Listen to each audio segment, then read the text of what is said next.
Sabihin mo lang. Okay. Ngayon tayo? Okay. So once again, good evening sa inyong lahat. Welcome sa ating Kwentuhan with the Missionaries. Tonight, meron tayong special guest. Nakita natin yung video kanina, ng mga pinagdaanan niya. And of course, hindi sapat yung mga images. We want to know more. Ano ba yung nangyari sa kanya bilang missionary. And at the same time, gusto pa natin siya makilala. So, na tayong patumpik-tumpik pa, let us welcome our special guest, si Reverend Father Joseph David. Welcome po, Kuya Jojo. Maraming salamat po. Thank you. Yan, nakasama ka namin tonight. Si Kuya Jojo, I really know him as a person na talagang laging tumutulong. He's a man of service. Kita-kita naman natin sa feeding program, sa mga adults, sa mga mahihirap, sa iba't ibang mga paraan, lagi talaga siyang tumutulong. At hindi lang sa labas, dito rin sa bahay. Kanina nga lang, di ba, for example, may kailangan dito ng gamit na ayusin, ayan, tapos sa mismo yung nagtatrabaho, tumutulong. Ayan, so idol talaga to si Kuya Jojo, and let us learn a lot of things from him. Kuya Jojo, last Sunday, we had this event na tinawag natin Vocation Jamboree. Tapos ang title natin is Mangarap Ka, Dream. So perhaps some questions that we have for you tonight are about dreams. Yeah. Can you share with us kung ano yung pangarap mo dati? And ano yung naintindihan mong pangarap ng Diyos para sa iyo? At paano mo na-discover yun? And paano mo sinasabuhay yung pangarap mo yun? Okay? Feel free po. Lumaki ako sa big family. I have 3 brothers and 3 sisters. Tapos, ako yung panganay. So, my mother would always tell me, "Oh anak, pagka nagkatrabaho ka na, tulungan mo naman kami paaral, mga kapatid mo. We are not rich," sabi niya. So natatak sa isip ko yun. Palaging ganun. And then also, plus, siguro nakapag-form sa akin when I was maliit pa ako nun, yung lola ko, sinasama ako sa mass. Tapos, mother ko nagturo sa akin ng mga prayers. And then, when I was a child, I can look back now. Very proper ako eh. Hindi ako, tahimik lang ako. Sabi ko nga sa lola ko, "Lola, bakit mo ko sinasama sa mas no?" Kasi sabi niya, ikaw, pagka sinasama kita, kung yung mga tao tatayo sa mas, tatayo ka, luluhod ka, kung anong ginagawa ng tao, yun ang ginagawa ko. I was only, siguro 5 or 4 years old. Pero yung brother ko, naglalaro. Di ba? Kaya, there's something I feel na at peace inside me. But then, yung tawag ng mundo, yun, because my mother's friends we're not rich, but my mother's friends were sa place namin. They were well off. So, my playmates were, well off then. So, I play with them, but then, kita ko sila, yung mga pinsan nila, dati from Manila, nakakotse lahat. So, wow, paglaki ko, magiging successful. Paglaki ko, magkakaroon ako ng Sana all diba? Kaya, yun ang nasa isip ko. Palagi, I will study hard, and then I will be successful. I will be rich. Yun ang sabi ko sa sarili ko. But when I was in high school, kasi my parents, they sent us to a private Catholic school. Every year nagre-retreat kami. There was one retreat there, siguro 3rd or 4th year. Merong song na pinlay. I will never forget, Isaiah 49. Sampot nga ko yung I will never forget you, my people. Tapos, kinanta yun. And then, nung kinanta yun, I felt that someone is speaking to me. I felt that it really, the song, I was so touched that it went through my soul. Parang gano'n ang feeling ko. Tapos, hindi ko naman siya masyadong intindi. Kasi bata ka pa eh. Wala akong masyadong problema. Okay naman ako. But then, that's the first, siguro, nasasabi ko, that was my first spiritual experience. Pero tumatak sa akin. And then, high school ako noon, ano na sa isip ko, baka, pari yata ako. Pero, I didn't entertain it because nga, my parents said that I have my family, and then also, I want to be successful in my career. So, yun ang naglalaban sa sa puso ko noon. Mag-study sa seminary or not. In the end, I decided not to because we're not rich. My parents, they have siguro, if yun din sa inyo, they have high hopes for me. And then, natapos ako, nagtrabaho ako. Pero, there's one thing, hindi siya nawawala. The inspiration was always there until one time I began reading the Bible. And I was inspired. And then I prayed to God, Lord, sana malaman ko kung ano yung mga nasa isip ng mga saints at paano sila naging saints. So what I did, college ako noon, I was always going to Mass. And then, nakita ko sa St. Francis, ang kwento ni St. Francis, iniwan niya lahat. And then I felt like God is calling me also, iwan ang lahat. Sabi ko, Lord, hindi ko kaya iwanan ng lahat just to answer my call. Diba si St. Francis, talagang mayaman siya noon, pero iniwan niya. So hindi ko kaya. Still continue to fulfill my ambition. And then, ayun, nagtrabaho ako. I was, in a way, happy. And, yeah, I work in a bank. And then, when I was working in a bank, and then this thing called my attention again. I was in the trust department, yung mga taong mayayaman na, they don't know how to do with their money, so they go to our department to invest their money. Tapos, nakita ko yung mga executives, matataas ang sweldo, iba't ibang kotse, nakita ko yung life nila. And I was working hard also. Nakita ang life nila, naka-question ako, sabi ko, bakit parang, kasi I want to be executive one day. Sabi ko, bakit parang feeling ko andun na sa kanilang lahat and still they want to achieve more. Sabi ko, kailan matatapos ito?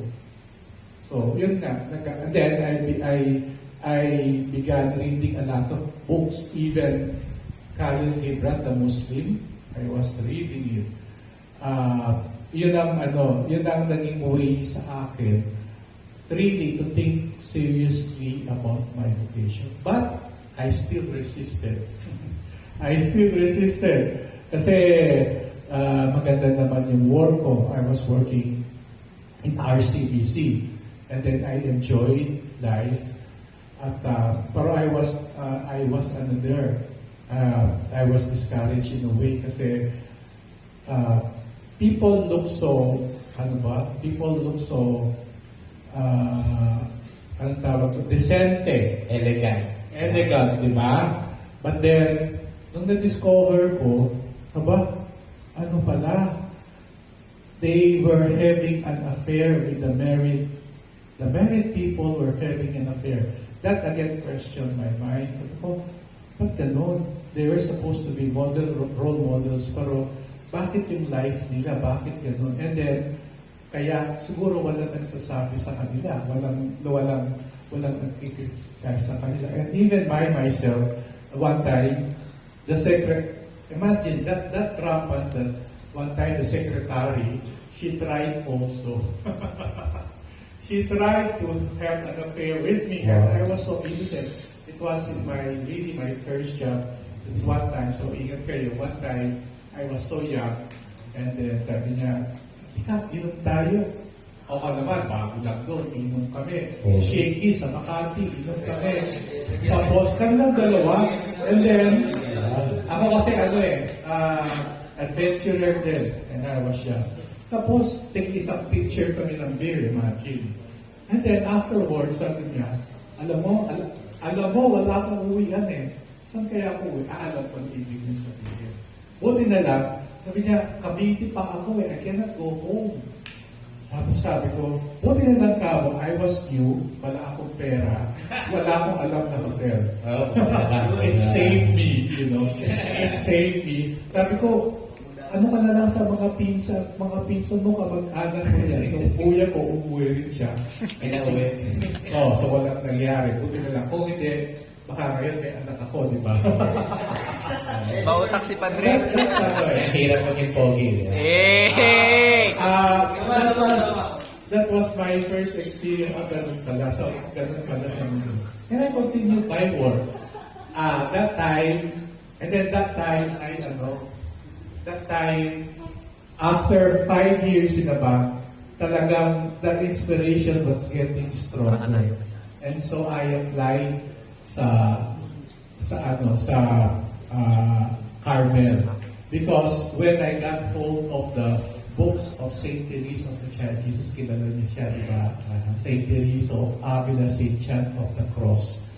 Yun ang mga binabasa ko, and I felt that I was understanding what they were saying, so I was inspired by their writings, and so I decided to apply sa Carmel. I was accepted as a postulant. I was 1 year there. Ilang taon ka na dyan by that time? I was young eh. I graduated 18 years old yata, 18, mga 23. Okay, 23 years old. I applied, I was accepted. They sent us to Iloilo. Unfortunately, with less than a year, I was a postulant. Sabi nila, we were 5. Kasi 11 lang kami, the 2 went out. Kaming 5, sabi nila, they have a process eh. You don't have vocation here. And I could not understand. They did not explain to us. And I was feeling I really have the vocation, but sabi nila, wala. So, it was really a big setback for me. And I was so hurt that even after that, for more than 10 years, dinala ko yung sakit ng, for me, it was a rejection. Salitang yan, you don't have a kaya natagalan ako bago ko mag-decide ulit eh. I don't want to. Kaya sabi ko ayoko na. Kasi for me, it was very painful. And I didn't know that also. Maybe that is what the Lord, kung saan niya ako gusto magpunta. And then, I concentrated on my career. My ambition was to travel. My ambition was to travel to many countries. Binigay naman niya. Binigay niya yon. I was traveling all the Asian countries, in Africa, in the Pacific, and then in Malaysia I was, imagine, I felt that I was at the top of the world kasi in Malaysia I was traveling because I was setting up accounting offices there all over Malaysia. So I was traveling there, and then I was using airplane like a bus. 1 week, andito ko, and then I was checking in a hotel every week. And then I was living there, and then I'm going to Singapore. It's a bachelor's life, di ba? I have it all. And then I was in Singapore. Kasi we have to exit to Singapore. Why? because we were only given 3 months business visa in Malaysia. So we have to go to Singapore. When we go out of Malaysia, we come back, they give us again 3 months. So imagine what I do in Singapore, I was just there to roam around. And then for 2 days and 3 nights, hindi naman pwedeng 1 day, mahahalata ka. So when I was there, really, talagang may allowance ka, and then nangyari pa. But then, sometimes you feel that you have everything and then you're so happy. I was going to the bars, hard rock cafe. I would go there by myself every Wednesday, parang expatriate day. Marami kang makikilala doon. Marami ka nakilala. Wala akong nakilala doon eh. And then when I went, I remember I was happy. I was going to then I went to my hotel room. Suddenly I felt so lonely. Sabi ko, ba't ganun, Lord? I was so happy before, and then nung magpunta ko sa room ko, I felt so lonely. What is this? Para bang I complained to the Lord, Lord, why did you give me a heart that there is nothing that I can do or I can fill it up, na hindi siya mapuno, palagi siyang empty. I don't know, some of you maybe later are feeling it. So, yun, nagko-complain ako sa kanya, and I still continue. And then after that, you go to Africa. Yes, so I went to Africa, imagine. Ilang adventure. We went to Africa, we were there because wala kaming bahay. We were living in a 5-star hotel for a month. And when you wake up, you just call, room service, can you give me the breakfast? They give it to you. Parang hari eh. Parang hari talaga for a month. So I was living that kind of life.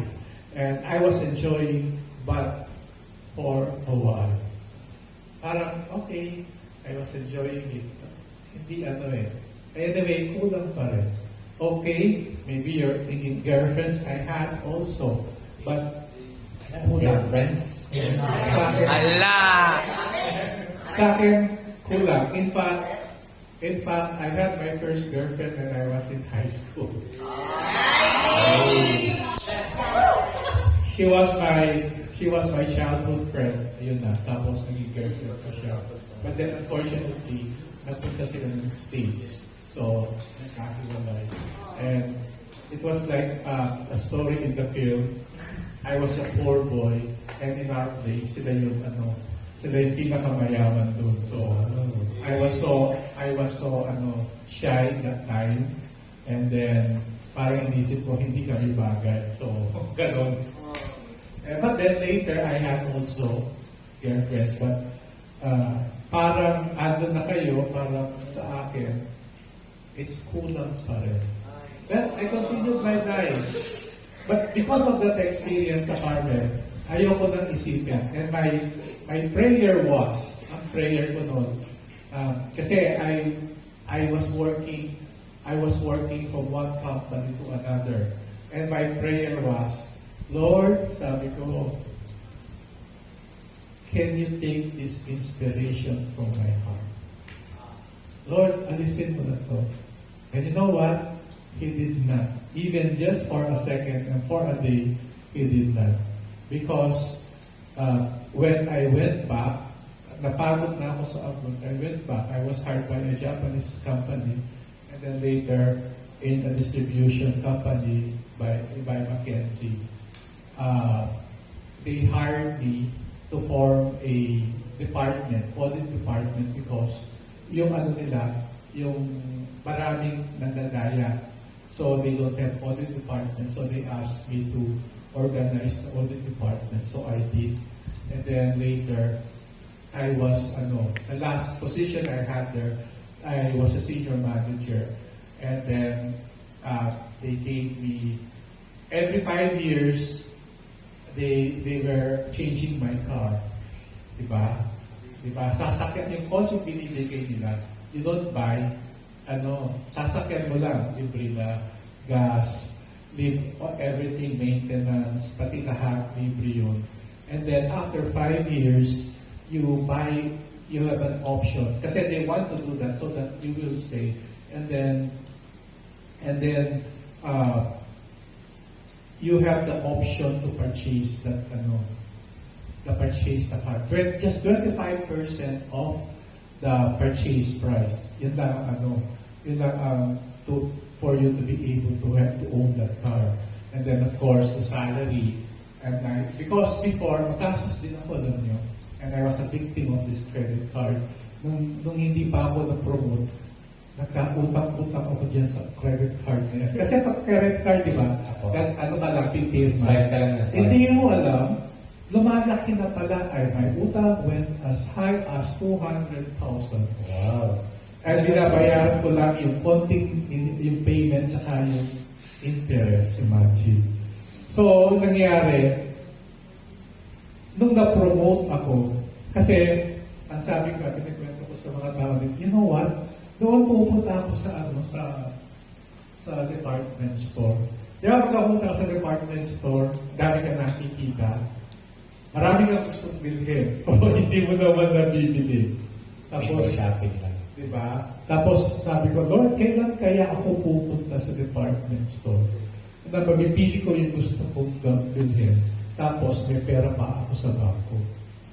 When I was promoted, nabayaran ko I had a 6-figure bonus. So nabayaran ko yung utang ko. And then when I go to the department store, I was buying what I want. And I'm not worried kung meron pera ako sa bangko o hindi. Kasi meron pa akong pera sa bank. God gave me that. Tapos, yun nga, I was issued a brand new car. Una, second hand. Okay, it's okay. But then after the second hand, Lord, sana bigyan ako ng brand new. So, they did give me a brand new car. Color red.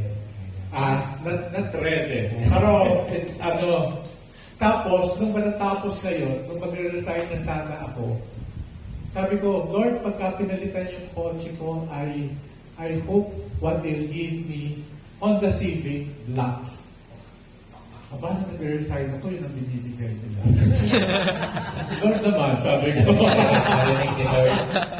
Pero, yun nga. Tapos, nagtrabaho, I have my own people there. I have a good relationship with the owners of the company. And then, I was thinking that, sige, option ko, I will continue my work, or I will finish my master's degree, or I will retire after 10 years or 15 years, and I will be a consultant, or I will follow my parents in Canada. That were my options. I didn't know, meron pa ng fifth option to be a missionary. Kasi, ang sabi ni Pilipino, that's very, very important. That you join us, not because, kasi sometimes you join the congregation. Minsan, wala ka ng option eh. Yun na lang ang option. Parang wala ka ng choice. Wala ka ng choice. Okay. And then, ako, ang dami kong choices. Yun pala, yung choice na the Lord gave me, hindi ko inasahan. So, yun ang nangyari. So, alam mo, sabi ni Felipe, I always remember that. Sabi niya, that's very, very important. Kasi pagka nagka-crisis ka, hindi mo sasabihin na, sana hindi na lang ako missionary. Diba? So, for me kasi, ang philosophy ko sa life noon, you enjoy your life while you're young. Diba? Kasi when you get old, tulad ko ngayon, you cannot do the things that you want to do na eh.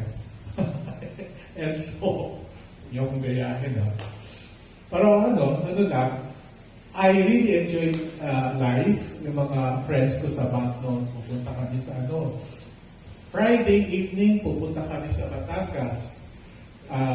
Tapos doon kami mag-weekend sa isang resort, hindi nga namin kung saan. After work, punta kami doon. Tapos, hindi lang overnight, 2 nights kami, Saturday and Sunday. Doon kami sa beach, magtatayo lang kami ng tent. Tapos mag-iinuman, mag-swimming, and after that, uuwi kami ng Sunday evening. Pasok na naman ng Monday. Tapos, minsan, kahit Wednesday, pagka nagkayaya ng barkada, sige, inom tayo. Punta kami sa Green Hills. Uso doon kasi yung jazz bar. Punta kami doon, inuman kami doon. Tapos, the next day, papasok pa kami sa When you're young, you're so di ba?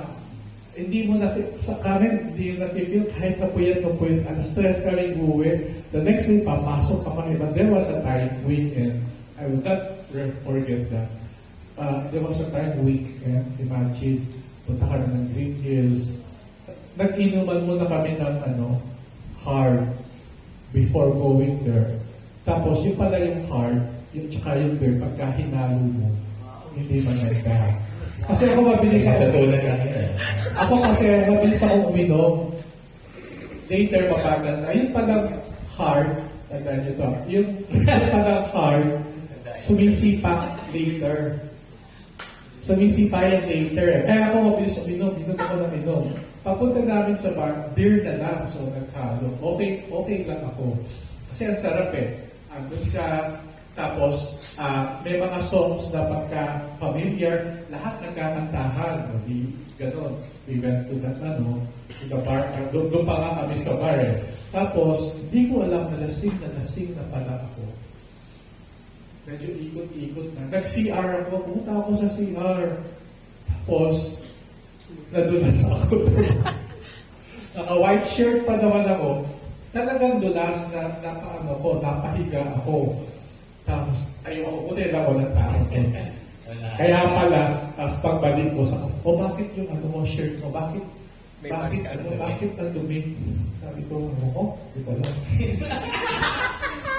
Tapos, parang lasing ako. And I was driving then. Sabi ko, ito yung susi. Kayo na lang mag-drive, hindi ko kaya. Walang gusto mag-drive sa kami. Sige, sir. Mag-coffee muna tayo para pakimas-masan. Nag-coffee kami, sabi nila. Hindi ko na maalala rin. They ordered the coffee. Pag ng coffee, mainit pa daw talagang pinagkako na yung coffee. Tapos, nag-drive. Ako pa yung nag-drive. Pagkalasing ka pala, ang bagal namin. Pero nakarating kami, natulog kami sa place ng kaibigan ko. So, doon kami natulog muna. Eto na.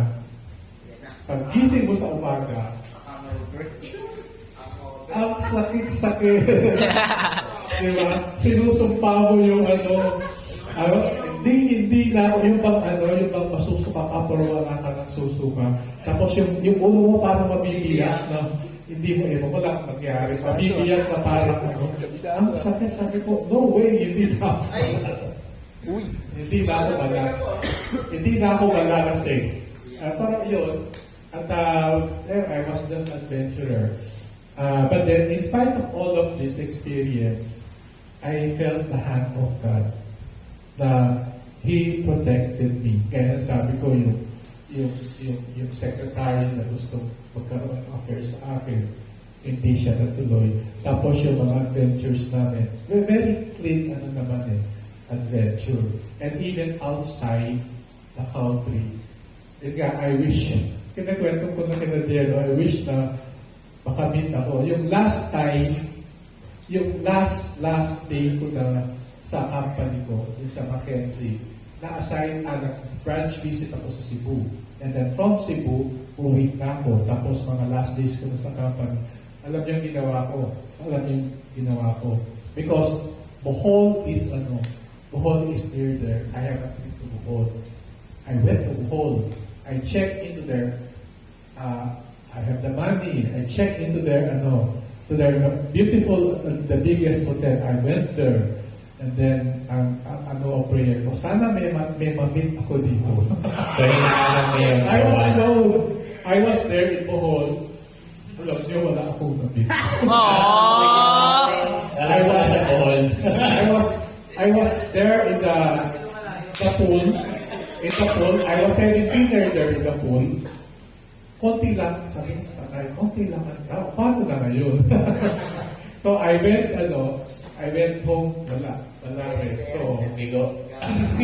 maybe it's really God protecting me. Diba? Every experience that we have, Protektahan ng Diyos. God is there. Diba? So, but then, bakit siguro tanong nyo, bakit continue ko yung, yung vocation ko? Kasi, I felt that ito yung clear sa akin eh.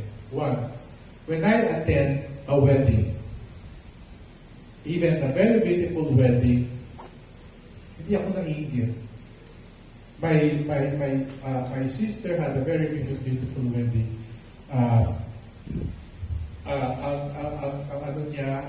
Kasal niya sa Green Hills. Tapos, yung reception sa Manila Bed. It was at that time, kwento ko rin sa kanila. Siguro busy ako. Masyado kong busy. Na when we were in the church, sabi ng sister ko, Kuya, lahat kaming family dapat nakabaro. Lahat magsusuot ng baro. So, sila ito yung pinakamagandang baro ko. Nagpagawa ako ng magandang baro. Tapos, sabi ba naman yung wedding coordinator sa church? I was only 4 years older than my sister. My sister is younger of 4 years. Sabi ng wedding coordinator, Sir, are you the father of the bride? Ano to? Sige, nagkamali lang siya. Tapos, when we reached the reception, di ba time na yung MC na pinsan ng brother-in-law ko, siya yung MC. Hindi ko rin siya kakilala, hindi niya ako kakilala.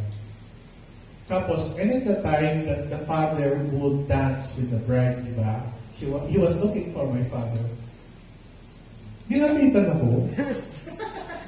Sabi niya, Sir, are you the father of the bride? So, yeah. So, sabi ko, grabe naman. Tanda ko. Anyway. Talagang father. Sign pa na. Kasi, maganda yung sister ko eh. So, siguro, may semblance dun sa kanya. Anyway, so pag-attend ako ng mga ganun wedding, I don't feel, inspired. Pero, alam nyo, pagka nag-attend ako ng perpetual vows ng mga madre, at saka ordination, nagiging emotional ako. Iyak ako ng iyak. There was a time that nag-attend kami seminary dyan sa San Carlos. My friend, si Father Sunny, invite kami doon. Nung nakita ko, nung nag-march, yung lahat ng seminarya na nakaputi, at saka yung mga pare na nakaputi, parang feeling ko, sana kasama ako doon sa nag-march. Yun ang nag-push din sa akin na siguro ganun ang life ko. Kasi God will not, siguro if you are waiting for God to tell you through a voice, ikaw, parang He's not doing it Hindi ka na. But through, kasi alam mo bakit hindi niya gagawin? Kasi when He will do that, alam mo at sigurado ka na pinapaboran ka ni Lord. And there will be tendency na magiging complacent ka. At there will be tendency na parang yung mag-set in na yung pride. Ako, I was chosen. Diba? So, you will really, cope in the dark. Ano nga ba talaga? Kasi hindi mo talaga alam. But then, through this inspiration, through these small things, doon niya sinasabi na parang doon ka. Even though I tried really to escape yung experience ko, sabi ko sa inyo, sa abroad marami din ako experience. But, sa akin, it's kulang. And then there's one thing that for me, a decision also, when I was working already last time dun sa Mackenzie. I was issued a brand new car. And then, sabi ko, sana Lord, next time, ang kotse ko na Mercedes or BMW. Sabi ko, ay, bigla ako na, sabi ko, when will this stop? Diba? Nung na second hand lang, ngayon brand new, luxury car na lang. Luxury car na lang. Anyway, there was one conversion also. My conversion was not instant, wasn't an overnight. It was a process. Tandaan niyo, it's a process. So, really, I was in Berhom Day already. And then, I can do what I want to do. I have big salary. My friends would naingin sila. Look, one time, a friend of mine, an office mate, look, Jojo, I envy you. Sabi ko, bakit? Because you seem to have both worlds. You have a career and you have your spiritual life. Kasi I was active in Berhom Day. Missionary disciple ka na. Disciple na ako noon. Kasi, ang nangyayari sa akin, pero internally, inside, nag-struggle ako. Tapos, one time, I was going home. And then, kasi I used to have, Friday night, I was with my friends to have dinner. Pupunta kung saan. And then that night, I felt that wala na akong mapuntahan. And I was driving. Ayoko naman umuwi sa bahay kasi mag-isa lang ako. Kasi yung sisters ko nag-asawa na that time. Tatlong kasama ko sisters ko wala na. Ako na lang mag-isa sa bahay. And dito sa Capitol Hills, yung tinitirhan ko, it was the condominium of my sister. Doon ako tumira. So, wow! For me, it's a bachelor's pad. Kasi, I have my own car and I have really this nice place. And then, sabi ko, ayoko naman ayoko naman umuwi kasi parang nakakasawa na. Kasi, minsan gagawin ko lang naman sa bahay pagka weekends, pagka nagsawa na ako, yung lahat ng kortina doon, sasara ko. I turn on the aircon na malakas, tapos sa TV, harap sa bedroom ko, may TV doon, gagawin ko. So, one film after the other. Noon, usa yung CD pa doon. Ayun yung Imagine, tapos gigising ako, alas 11, alas 12. Diba, that's life, gano'n. Pero nakakasawa rin pala. And then, sabi ko, uwi ako sa bahay, mag-isa na naman ako. Ayoko namang lumabas kasama yung friends ko. Parang wala na kaming mapupuntahan. Tapos, sabi ko, wala na lang mabigat na problema. Wala na problema sa family. Wala naman akong sakit. Pero parang may kulang. And then, while driving, pag-iisip noon, napaiyak ako, sabi ko, where will I go, Lord? So, para akong baliw, nag-drive, tapos umiyak ako, tapos paikot, ganun ako pagka, may isip ako, what I'll do. Kaya, naglilibot lang ako, paikot-ikot, kung saan makarating. One time, nakarating ako sa Batangas. Tapos, umuwi lang ako after Batangas.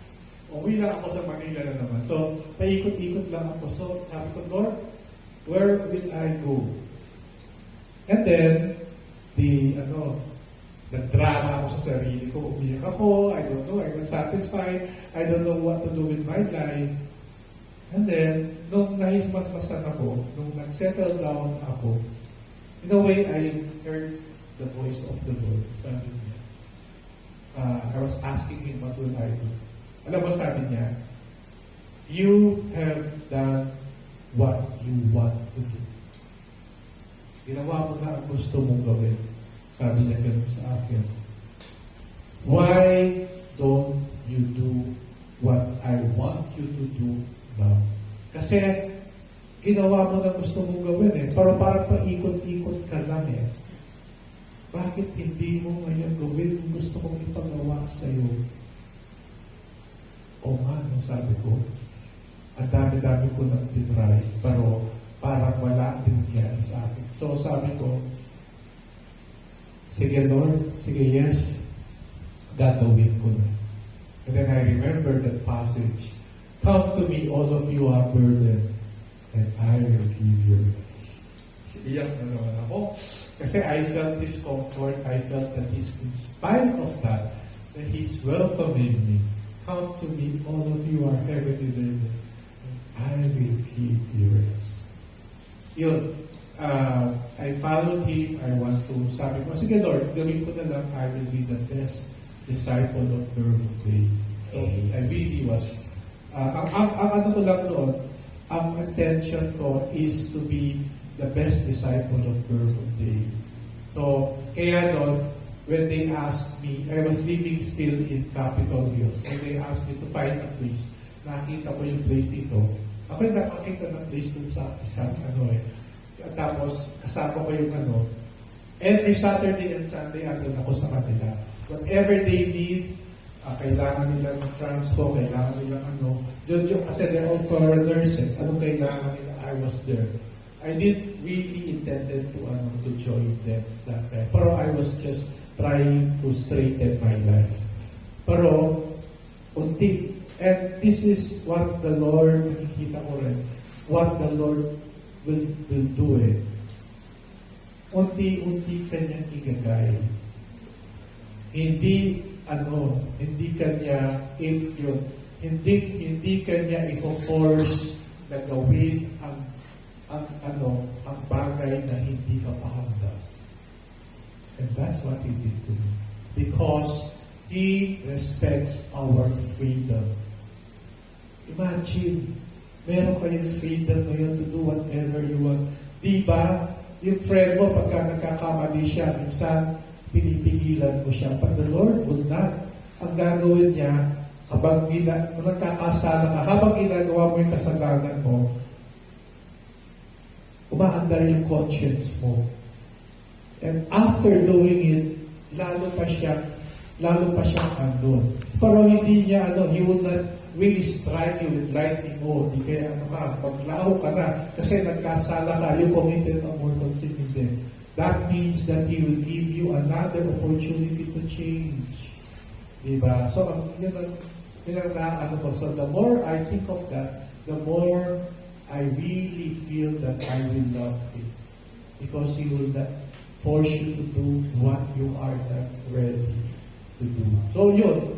Pagmula nun, ginawa ko yung pilit ko ginawa, and then, nagkaibigan ko si Ramiro. I don't know if you did Ramiro. Father Ramiro. Also, conversation lang kami. Ay, katulad dito, parang very casual conversation lang ganun. Tapos naging friend ko siya. Tapos sabi ko, Ramiro, when you want to go around Metro Manila, I am here. Ako yung driver mo, official driver mo. Tapos, that time, pagka meron ka akong restaurant na kakainan, may bago, invite ko siya, kami dalawa. So, friends kami. Kami lang dalawa. And then, after that, nung nagka-interest na ako, Ramiro, I want to ask you something. Sabi ko, how do you get your funds? Paano kayo nakakapera? Sabi niya, when someone donates, sabi ko, wala silang pera. I was poor before, and I don't want to be poor again, Lord. Diba? So, yun din, nakapigil sa akin. Pero, mas yung grace of God kaysa dun sa mga material things. Kasi before entering, ang sabi ko, kasi sabi ng mga misyonero nasa Cagayan de Oro sila, minsan wala daw silang grocery, minsan wala silang pagkain dun sa nila. So sabi ko, nag-inventaryo ako ng lahat ng kaibigan ko and friends ko, na pagka wala kami pera, wala kami, sila yung malalapitan ko. Diba? Sila lalapitan ko. Pero, it's really God's grace and God is generous. Hindi ko nagawa yun. Hindi ako, sa mga kamag-anak, hindi ako lumapit sa Kanya. In fact, when we were in Varsity Hills, ako rin yung economo doon, parang treasurer. Sabihin ko sa sama, James, Father James yung ano namin nun eh. James, wala na tayong rice. Tapos, bigla-bigla, sasabihin ko na lang sana, may nagdo-doorbell. Tapos, may isang doktor, may daladalang one sack of rice ibibigay niya sa amin. God will provide.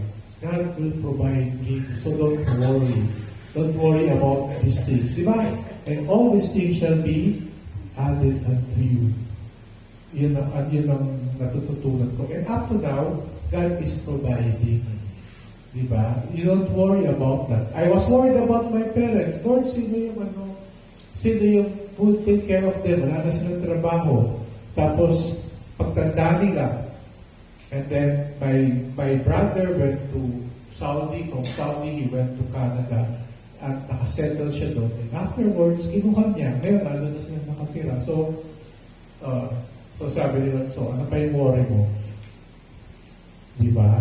So, yun. Lalong nagpatibay sa akin po. But then, the most impossible sa akin, because it took me so long, so huwag yung gagawin yun. If you have occasion, really, I made a mistake. Why? Because because of that experience in Carmel, I stopped my discernment. That was a big mistake. So, I stopped my discernment. So, hindi ko na siya inisip. But then, hindi ko alam na overtake niya ako. And then, that's why it took me so long. That's why, nakita niyo doon, late I have loved you. Sexy ang still. Late I have loved you. And then, nangyari,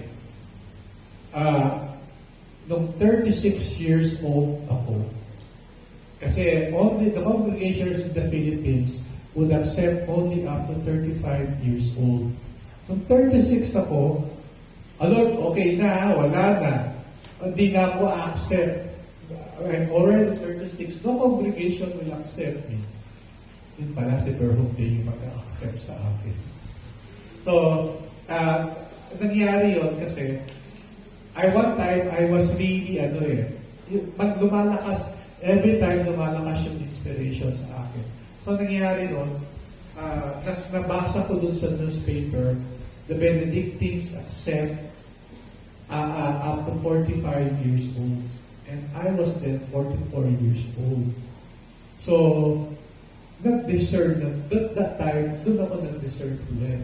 So, ang intention ko is to join the Benedictines. Kasi, when I was working, meron kaming branch sa Cagayan de Oro, and then, malapit lang ang balay-balay mo din doon. So, every time I go there, I go to Benedictine. And then, I was there. But there was a time that nilagay ko na sa nilagay ko yung kwento ko dun sa kay Mary.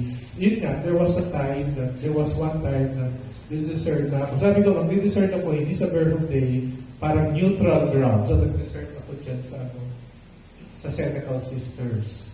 And then, that time, sabi ko, sige, iwan mo na birthday. And then, nag-retreat ako for an overnight, one day. Tapos, naghingi ako ng sister na mag-accompany sa akin.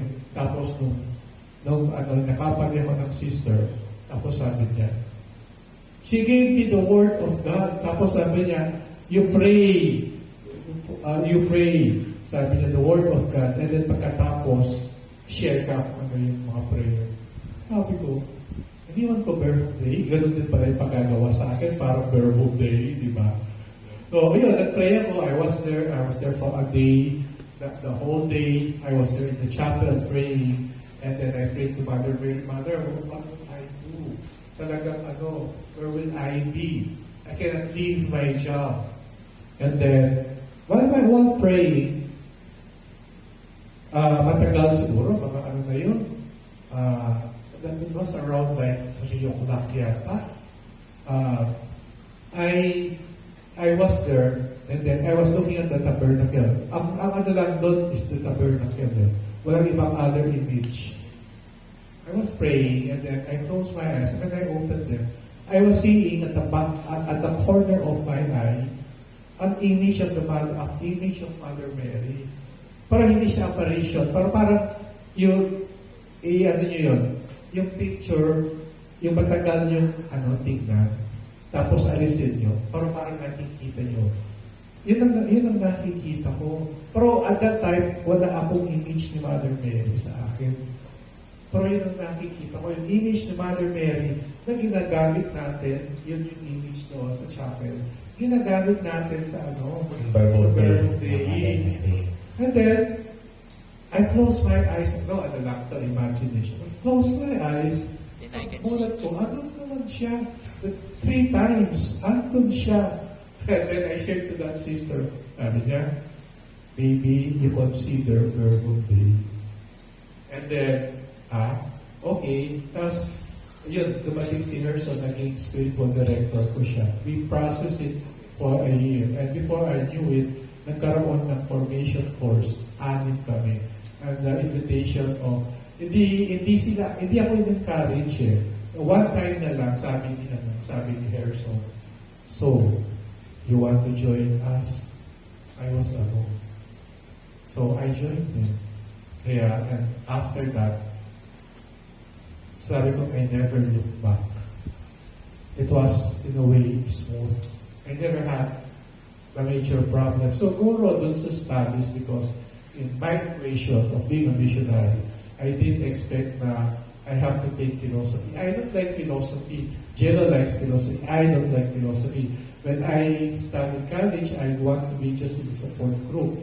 But then, I'm not a writer, I'm not a speaker. So, sa akin, very concrete ako.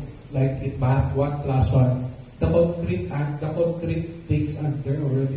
While in philosophy, di ba, mag-ano ka pa, i-justify. In philosophy, there's no right and wrong answer. Di ba? While in math, di ba, yan, exact answer. Tama yan o hindi. Philosophy na. Kasi mag-ano kayo, i-justify na hindi. Sa math, hindi mo i-justify. So, nahirapan ako. But it was really an experience of humility. Because, experience also of, in spite of that, in spite na parang hindi ko kaya, and I know, because, hindi lang dito ang hirap na hirap ako sa Ateneo, imagine, 1 year ako sa Ateneo. Yung mga classmates ko, yun, katulad niya, para kong mga anak na, and they don't know what to call me, kuya, father, brother. So, pagtapos, ang masakit pa no, bibigyan kami ng 2 or 3 chapters sa philosophy. You have to read it. Pagdating mo sa classroom, bibigyan kami ng quiz ng professor. Tapos, Surprise quiz. and lahat, 1 or 2 questions lang. Very tricky. Kung hindi mo talaga naintindihan, hindi mo masasagot. So, bibigyan ka ng quiz. Yun ang mga medyo tricky questions. Alam nyo, nasisiro ako. In all my studies, sabi ko, ang problema ko doon when I was young, when I was studying, is how to get good grades. But noon, is how to pass. Yun ang problema ko noon. Okay, pero I pass it. I pass it average. And then after a year, sabi nila, you have to go to Spain. Sabi ko, katapusan ko na. Kasi dito English, hirap na ako. Ko-continue pa yung studies mo sa Spain na Spanish. Sabi ko, wala na. But then, I followed. Kasi obedience, di ba? And that's how religious life is. Obedience. Kahit ano. I did not complain. Pero side story na, yung na-share ko na din noon. As one time, I was praying. Lord, paano to? Parang hindi na ako makakontinue ng philosophy ko. Tapos, I was praying and then may pinaalala niya sa akin. Sabi niya, do you remember those 3 little kids that you met in LRT? Kasi andun kami, tinulungan ko si Dad, Steve, and Pedro. Foreigners sila, pumunta kami sa immigration. Pag-akyat namin sa LRT, may 3 bata, namamalimos sila. Si Pedro, European yung kasama namin, taga Portugal. Sabi niya, we help them kasi hindi sila sanay sa mga pulubin. So, we asked them, o sige, Tagalog, ako yung na-involve kasi Tagalog. Ako yung nag-interpret. Tapos namin sila, bakit kayo namamalimos dito? Sabi nila, 3 bata, about 7, 5, 3 years old. Sabi nila, gusto po namin pumunta sa Marikina. Ano sa Marikina? Kasi po yung tatay at nanay namin nakulong doon. Oh?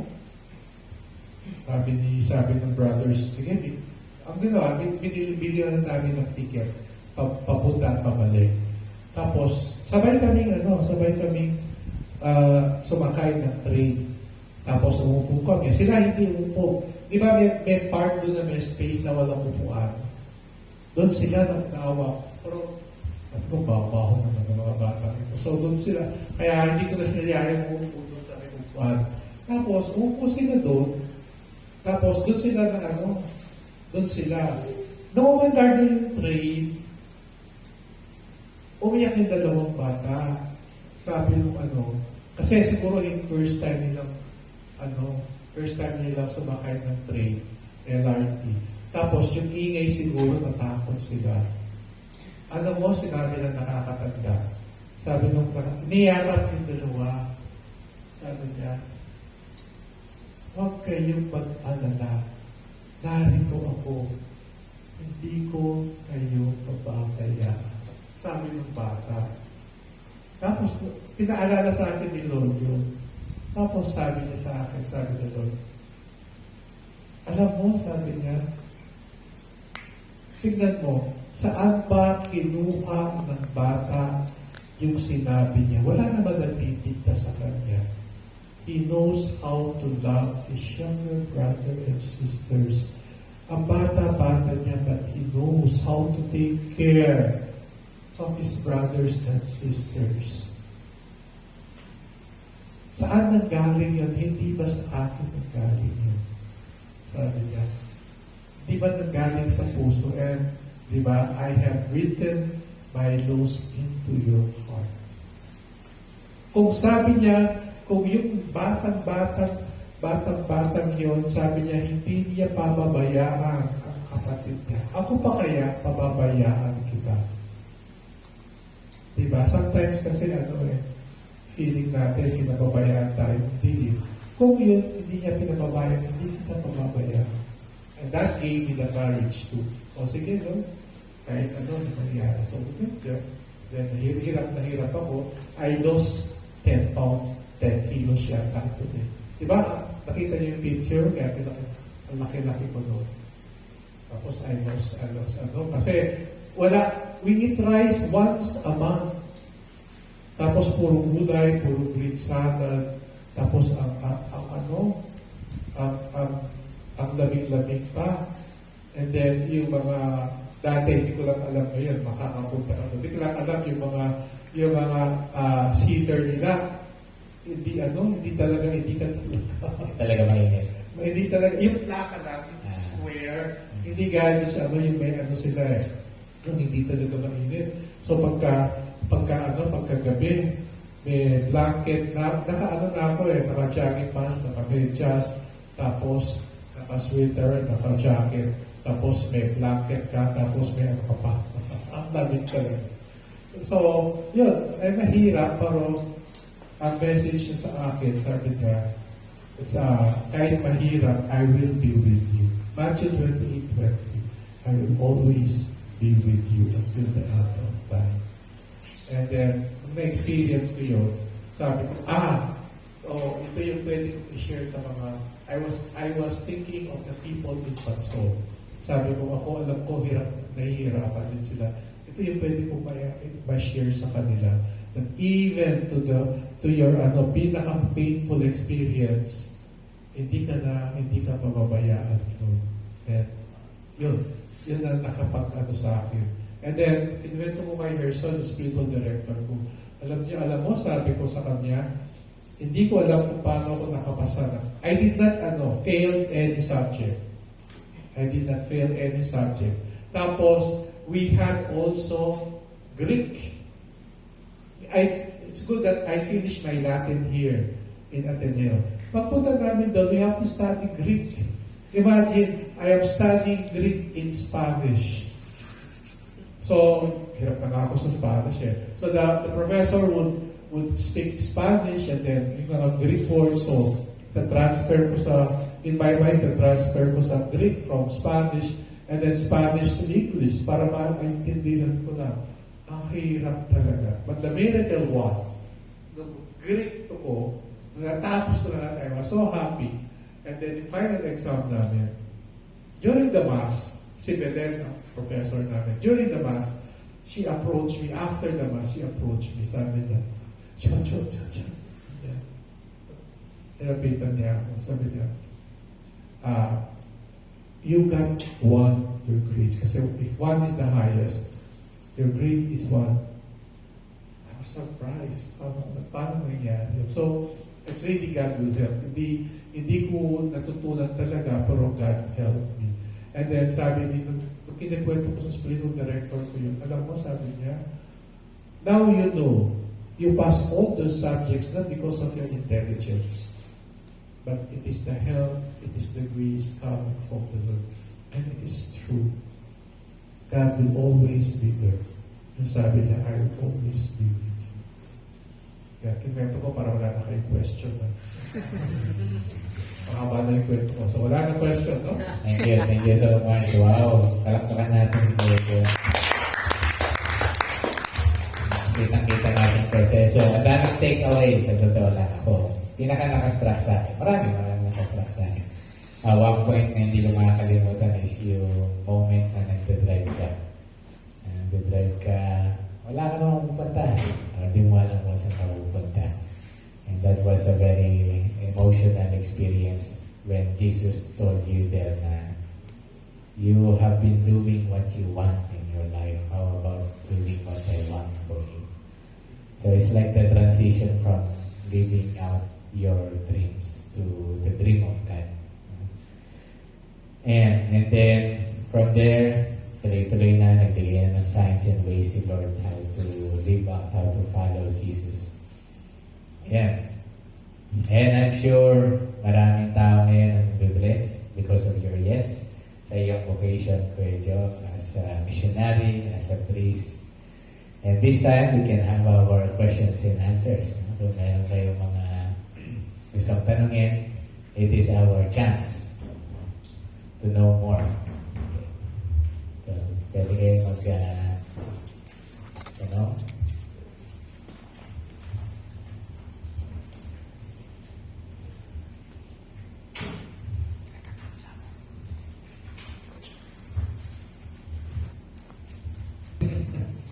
Negative 5. Okay. Sino ang gusto magtanong? Okay, sige ako. Umpisaan ko. Okay. Father, nung pumasok ka sa consecrated missionary life, what was the biggest challenge that you needed to overcome para makapunta ka ngayon? Makarating ka sa kung nasaan ka ngayon? I mean, what was the biggest challenge na you needed to conquer?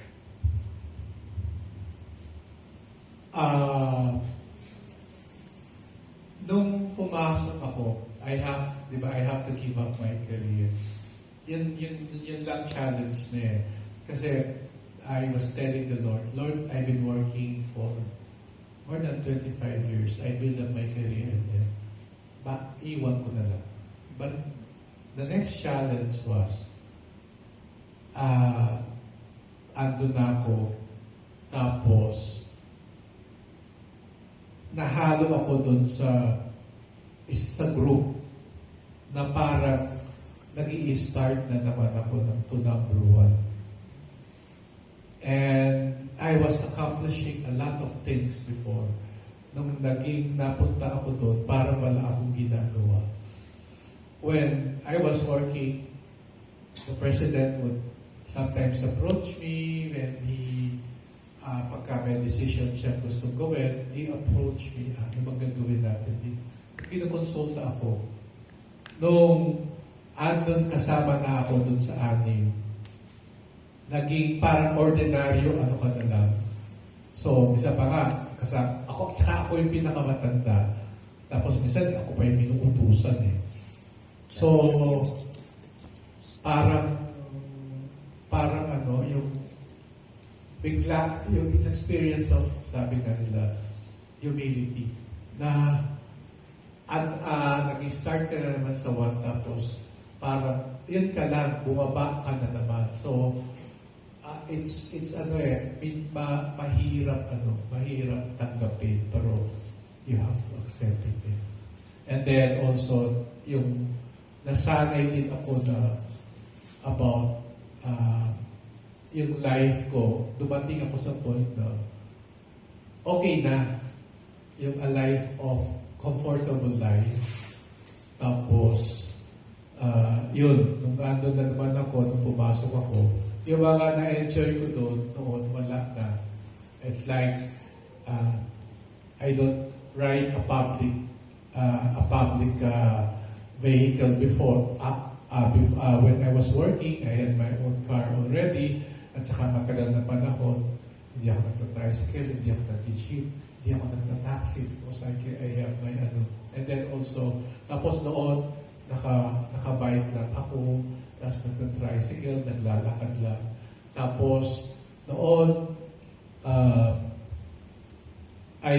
you go to the office, aircon in our house, in my house, kahit nasa sala, air condition, sa bedroom. Tapos doon, ako, init, para akong magkakasakit kasi palagi akong pinagpapawis. So that kind of, big, really, it's a big adjustment. If really, kung hindi ka determined, siguro you could have, kung mababaw lang yung mo, siguro, mag-give up ka na. Like it tested your vocation, purified you. So, isipin mo, boss ka na. No? Tapos you really became a servant, katulong. Ganun state. And that's also what we see in Christ, di ba? Diyos na siya. Diyos siya, pero He humbled Himself to serve. Even washing our feet, di ba? And even dying to the cross. Imagine, one time we were given tickets, concert sa Meralco Theater. Tapos, okay, pinanood namin. Pagdating ko doon, sabi, awang-awa ako sa sarili ko. Kasi, dati-dati, kasi matagal na pa hindi ako lumalabas eh. Dati-dati, I can easily afford this. Sabi ko, ngayon, kung walang pagbigay sa amin, hindi ko magagawa ito. Pag-uwi ko pa, lalakad, papunta sa LRT. Siguro, hindi ako makauwi dahil, di ba, pagka punong-punong-puno, minsan apat. Apat yung palalampasin mo na bago ka makasakay. Ayan, nangyayari. So, yun, parang, yung na-enjoy mo ngayon, wala na, hindi mo na na-enjoy. Ayan, nag-self-pity ka na naman, parang gano'n. Yun ko na rin na-realize, kung yun ka sabi nila, Christ, yung inalis niya lahat yung ano niya. Nung ko na-feel ka lang, nga pala, no? Parang inalis ko lahat yung ano ko. And then, naging, kang tao ka, yung the usual na wala kang privilege. Inalis mo lahat ang privilege. And Christ, like that, became, although malayo ang ginawa niya. Pero, He became a man in order to experience this also. And to show us, even though hirap ka, di ba, hirap siya, but then, ginawa pa rin niya ang dapat niyang gawin.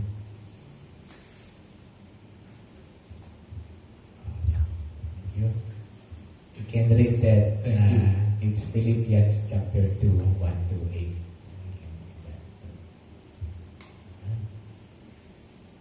Sino pa may tanong? Bob. How's your life po ngayon? Hindi po ba pumasok sa isip niyo na bumalik si dati, parang dati successful na ako, pero ngayon, Mother Rose, your life po ngayon, na ano ka na po, pare, parang ganun. Di po ba pumasok sa isip ko na na bumalik sa dati, parang ganun yung, dati successful na ako, ganun. Tapos, ngayon, parang, parang number one ulit. Parang Bumalik sa parang babalik po sa dati. Ay, sa dati. Relax.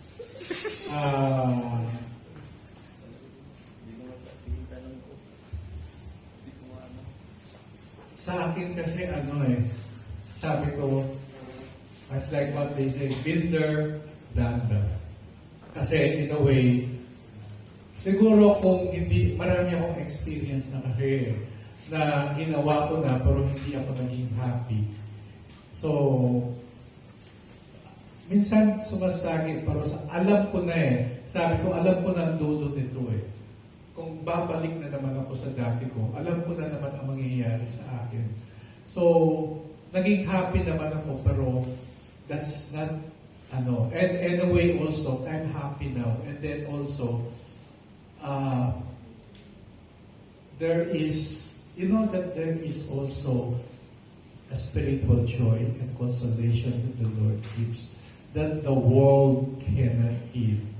And also, I was able, because of that religious experience now, I can identify within myself the joy that the Lord is giving and that the happiness that the world is giving.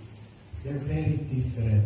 And I don't want to give that up because alam mo na that joy, that thing, it's like, I haven't experienced this. It's like, you're using already cocaine, in which give you a much high experience. Tapos, gagamit ka na naman ng marijuana. So, of course na. Meron ka ng high ka na dun so you would not use, the marijuana anymore. Yung gano'n. Ibang na analogy yan. Kaya dati rugby ka lang ngayon. Okay na. Mabalik ka mo ba sa rugby na? Pero the point is that it's not that like you're leaving these things behind and you are left with nothing. No, you gain something much better. Ayun yung sinasabi ni Kwentuhan na now, wala siya siguro yung sinasabing success ng mundong to na mataas ang position mo, marami kang pera, but he has another kind of success that comes from the Lord. Yung being rich, not in money, but rich in love. And that's what makes us successful much deeper. Yun yung source ng joy natin, which is the Lord. It gives us more than what this world can give. So, babalik ka pa ba sa dati? Di na, di ba? And also, if I may, you will see things in a different perspective. Yung bang, kapag you're not praying, you're not, mabigat. Pero when you are following the Lord, iba yung tingin mo dun sa problema. Hindi na gaya ng dati na mabigat. Iba na yung nagiging tingin mo. At iba rin yung nagiging tingin mo sa mundo. Alright. Any more question? One or two last questions? Yan. Si Michael ata may tanong Ate, di ba gusto mong makausap si Jojo? Yan. Tanong mo na yung gusto may tanong. Kamay yan.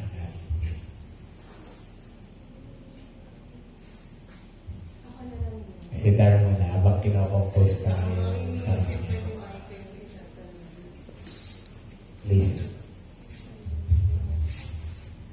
So, Father Joe, ano po yung naging reaction ng mga friends or ex-workmates niyo dun sa may decision niyo? Naku Na po, pumasok nag-ano dun sa- Ala. Tatanong na.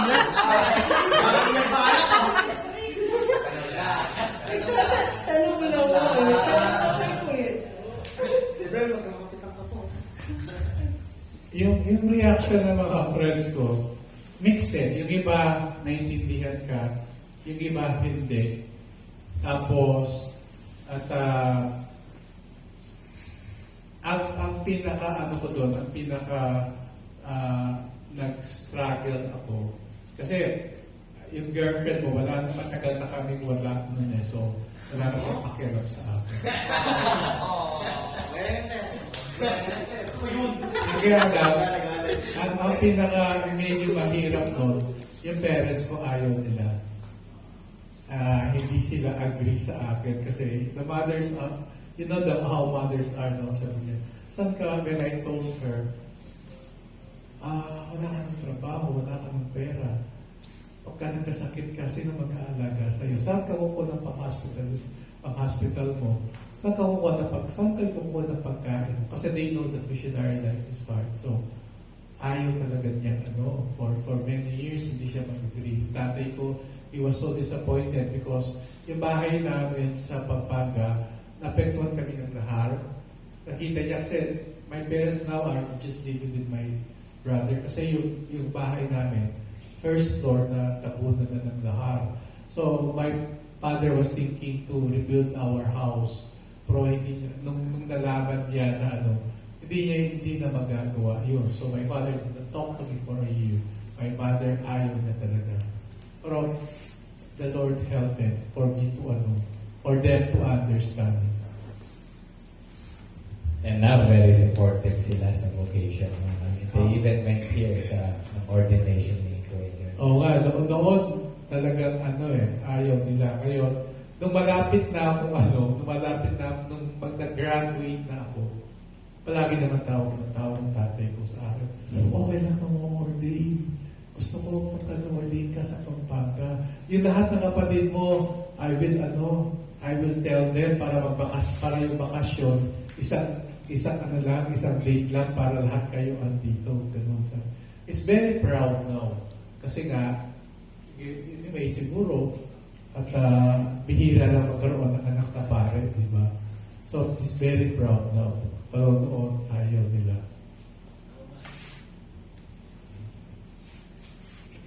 Alright, so next, last, or two, or one.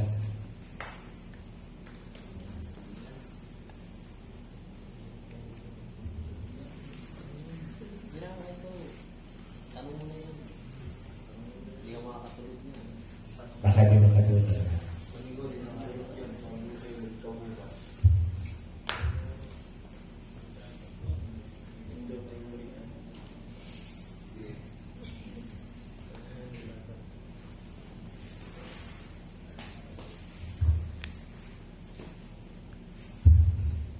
Napapansin ko lang, Padre, kasi pag nag-serve po ako kasi, Padre, pag nag-serve po ako sa inyo, nakita ko na umiiyak ka. Pero, ano po yung pinakamalalim na dahilan kung bakit ka naiiyak pagka nagsiselebrate ka po ng Mass?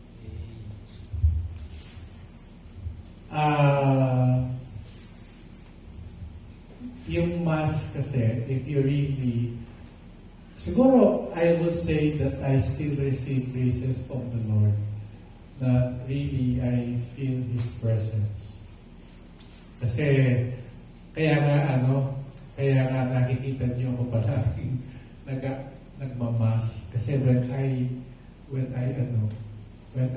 celebrate Mass, I feel the presence of the Lord. And even though, kahit na noong hindi pa ako pare, when I was attending Masses, there are parts there that,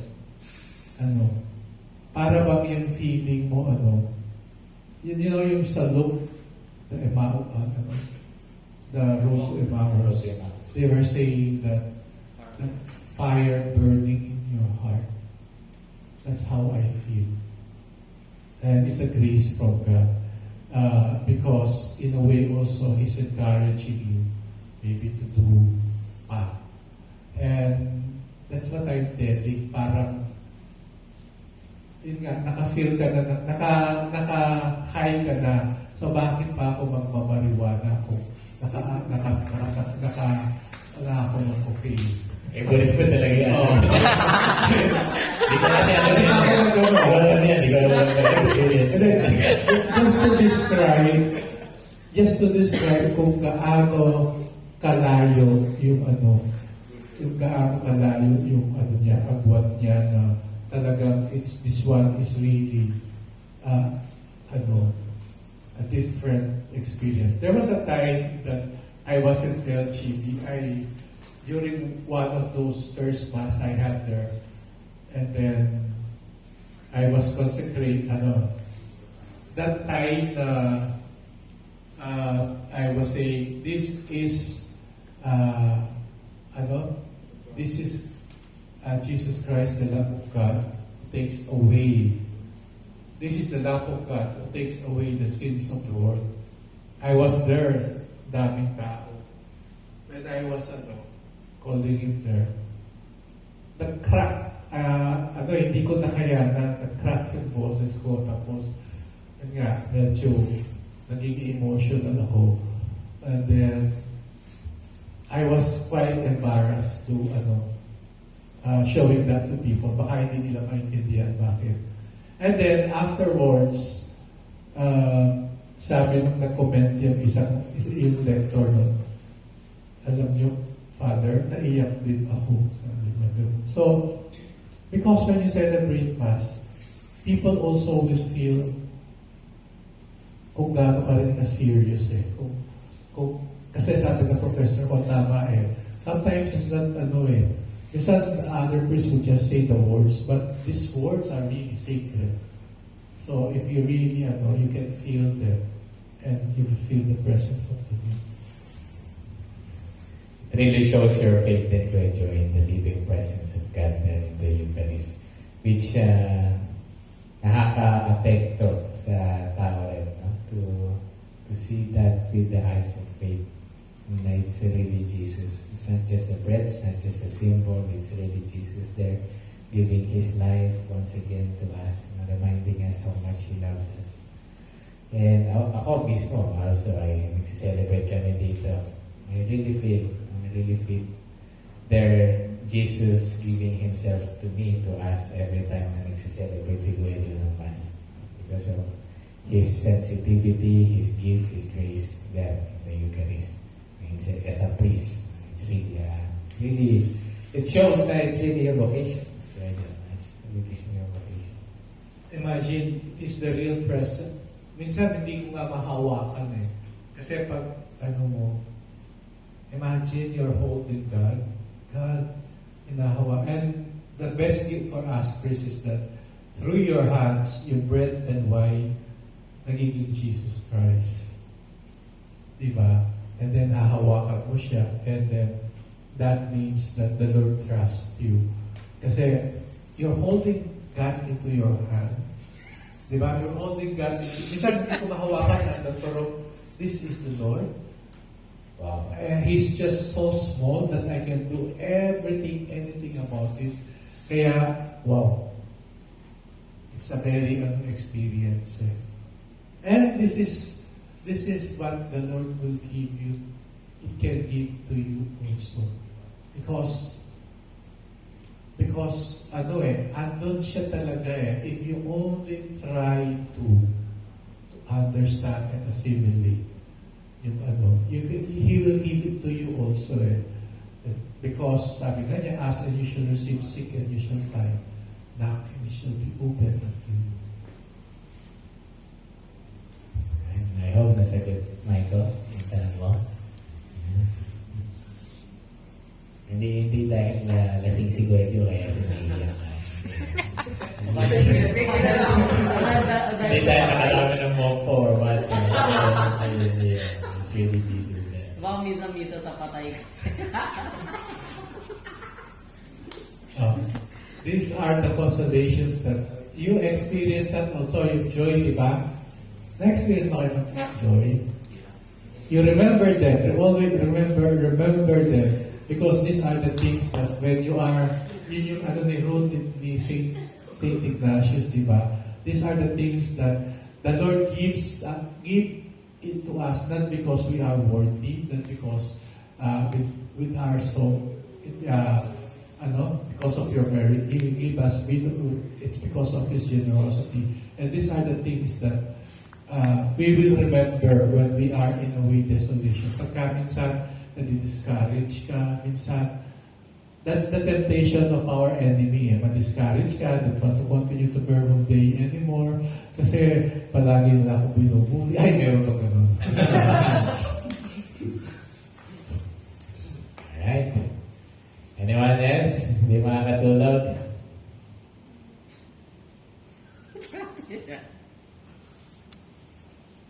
Well, hindi talaga siya pwede. Okay. Okay lang kasabihin. Any comment then also about Jojo? Okay na. So, hindi talaga, ayoko talagang magtanong kay Kuya Jo kasi wala na akong filter kay Kuya Jo. So, kasi, as everyone knows, si Kuya Jo kasi yung spiritual director ko. And talagang, I can really say that Kuya Jo is one of the holiest man I know. No. Only God is holy. One of the holiest man I know. Kasi, merong isang instance na talagang sa isang spiritual direction namin, I tried to reserve something kasi talagang nahihiya ako. Pero talagang nasabi ko that God really was speaking through him para sa akin. Kasi he really asked me one of the most talagang intriguing questions, especially kapag may mga moments na talagang may gusto akong itago. Tapos out of the blue, biglang hindi ko naman siya kinuwento kay Kuya Jo, pero itinanong niya bigla. So parang ayun. And it was really a very, for me, an inspiring story to see Kuya Jo right now telling his vocation story. Kasi I really have known him even before nung nasa baba pa kami. I was really a little child. And to see him talaga, even nung sa ano niya, yung sa ordination niya, and really yung Easter encounter this year, na talagang to see him nagsa-celebrate na ng masses ng veneration, talagang to see him kung nasaan siya before and now that he is a priest was really an inspiration for me na talagang yung tawag ng Diyos is continuous, and if it really the plan of God for your life, talagang walang makakapag-erase no, or talagang makakapigil if that's the will of God.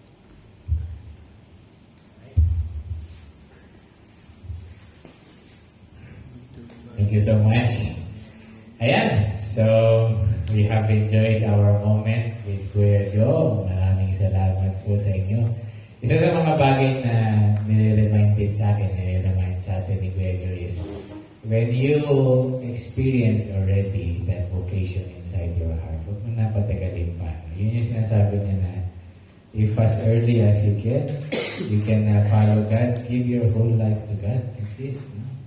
Before it's too late. Of course, if it's late, you can still. Pero, yun yung sabi lagi sa amin ni Kuya Jojo, no? Maganda yan, habang bata ka pa lang, binibigay mo na yung buhay mo sa Diyos. Dahil you can do more in your life and you can do more as well for many people because of that. And then, pasalamat tayo kay Kuya Jojo dahil siya yung nakahanap ng lugar dito sa Manson. Kasi pwede naman siya makakita ng ibang lugar, di ba? Kung saan titira yung Verbum Day. Pero nakita niya ay sa Bansol. So, salamat kay Kuya Jojo. Merong Verbum Day sa Bansol. Ayan. Thank you so much, Kuya Jojo. Thank you for your vocation story. Thank you for inspiring us to follow more Jesus as missionary disciples, as young people. And we pray for you, for your continuous fruitfulness as a priest, as a missionary. May you continue to bless more people and lead them back to God and inspire many to really give their lives to Him. Once again, maraming salamat po, Kuya Jojo, kasi napakasalamat po.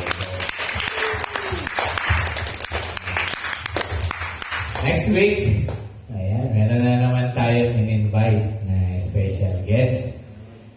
I guess, last time nag-meeting kami, I think wala namang problem if it's November 1, All Saints Day.